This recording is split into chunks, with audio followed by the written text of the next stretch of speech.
පිරිමි කෙනෙක්ගේ මානසිකත්වයට වඩා මේ කායික සම්බන්ධතාවවලදී ගැහැණු කෙනෙක්ගේ නැත්නම් කාන්තාවකගේ නැත්නම් කෙල්ලෙක්ගේ මානසිකත්වය වෙනස්. සාමාන්‍යයෙන් පිරිමි කෙනෙක්ට මගේ කියන හැඟීම මත සහකාරියෙක් නැත්නම් අපි කියනවා ගර්ල්ෆ්‍රෙන්ඩ් එක තමන්ගේ වයිෆ් එක්ක කායික සම්බන්ධතා ඇති කරගන්න පුළුවන්. ආදරෙන් තමන්ගේ කියන හැඟීම මත මේ සෙක්ස් කරන්න පුළුවන්. ඒ වගේම එයාට තමන්ගේ කියන හැඟීමක් නැතුව අවශ්‍යතාව ඉෂ්ට කරගන්න විතරක් කායික සම්බන්ධතාව පවත්වාගෙන යන්නත් පුළුවන්. ඊට පරිබාහිර කෙනෙක් එක්ක වුණත් ඒ අවශ්‍යතාව ඉෂ්ට කරගන්න පුළුවන්. එහෙම මානසිකත්වයක් පිරිමියට තියෙනවා. නමුත් හිත පාලනය කරගෙන තමන්ගේ කෙනාට සීමා වෙලා ඒක සිද්ධ කරන අය තමන්ගේ විදියක් මේන්ටේන් කරගෙන යනවා. කියන්නේ තමන්ගේම විදියක් තමන්ගේ ස්ටෑන්ඩඩ් එකක් මේන්ටේන් කරගෙන තමන්ගේ කෙනා එක්ක විතරක් මේ දේ සිද්ධ කරන අය ඉන්නවා. ඇත්තටම ඒක තමයි වෙන්න ඕනේ. හැබැයි ගෑනු කෙනෙක්ගේ මානසිකත්වය සම්පූර්ණ වෙනස්. ගැහැණු අය බහුතරයක් කායිකව සම්බන්ධ වෙන්නේ තමන්ගේ කියන හැඟීම මත විතරයි. ඒ කියන්නේ ආදරය මෙන්ටලි කනෙක්ට් වෙච්ච ගතිය මගේ කියන හැඟීම මත විතරයි ඒගොල්ලන්ට කායිකව සම්බන්ධ වෙන්න පුළුවන් බහුතරයකට. හරියට රිලේෂන්ෂිප් එකක් ස්ටේබල් නම් ඒක ගැන විශ්වාසයක් තියෙනවා නම් ඒක Tamanට හරි විදිහට ඉස්සරහට කරගෙන යන්න පුළුවන් කියන එක දැනනවා නම් එයා ඊළඟ ස්ටෙප් එක විදිහට කායික සම්බන්ධතාවලට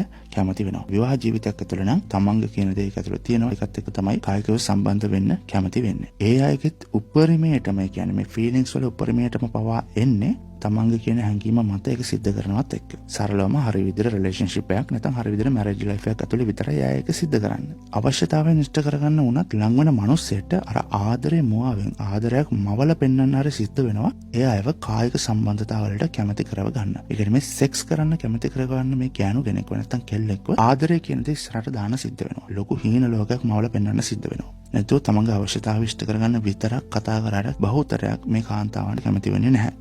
ඒක තමයි ඇත්ත. විවාහ ජීවිතේ ප්‍රශ්න තියෙන කෙනෙක් නැත්නම් හස්බන්ඩ්ෙන් අයින් වෙච්ච කෙනෙක් මේ අය පවා තමන්ට ඊළඟට හොඳ අනාගතයක් තියෙන කෙනෙක් නැත්නම් තමන්ට ආදරය කරන කෙනෙක් කියන තේ පදනම් කරගෙන තමයි මේ සෙක්ස් වලට එන්ටර් වෙන්නේ. කායික සම්බන්ධතාව පවත්වාගෙන යන්න එකඟ වෙන්නේ ඒ මත. එතකොට අපි හිතමු මේ පෞල් ජීවිතය ඇතුළේ තමන්ගේ හස්බන්ඩ් හොඳට ඉන්නවා. නැත්නම් තමන්ගේ බෝයිෆ්‍රෙන්ඩ් හොඳට ඉන්නවා. කිසිම ප්‍රශ්නයක් නැහැ. එහෙම ඉද්දිත් වෙන අය එක්ක කායිකව සම්බන්ධ වෙන අය නැද්ද?